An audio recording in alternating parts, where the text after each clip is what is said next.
સુરતના લીંબાયતમાં જમાઈને બદનામ કરવા માટે ખોટા પેમ્પલેટ છપાવનાર આચાર્ય સસ્પેન્ડ।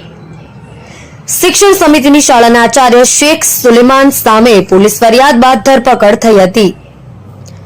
થોડા દિવસ અગાઉ લીંબાયતમાં ધાર્મિક લાગણી દુભાવતા પેમ્પલેટ ફરતા થયા હતા।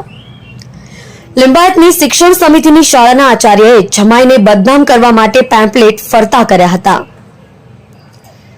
લીંબાયત પોલીસે શિક્ષણ સમિતિ શાળા ક્રમાંક 234 આચાર્ય શેખ સુલેમાન ચાંદની ધરપકડ કરી હતી। આ મામલે ભારતીય ગૌરક્ષા મંચ દ્વારા આચાર્યને સસ્પેન્ડ કરવા માટે શિક્ષણ સમિતિને આવેદનપત્ર આપી ભલામણ કરી હતી। આચાર્ય કક્ષાની વ્યક્તિ દ્વારા સમાજમાં વમનસ્ય ફેલાવવામાં આવ્યું છે। આ વ્યક્તિને હોદ્દા પરથી બરખાસ્ત કરવા માટે રજૂઆત કરવામાં આવી। શાસનાધિકારી દ્વારા આચાર્યને સસ્પેન્ડ કરવામાં આવ્યા છે। તમે જોઈ રહ્યા છો કેપી ન્યૂઝ ચેનલ રફીક શેખની સાથે।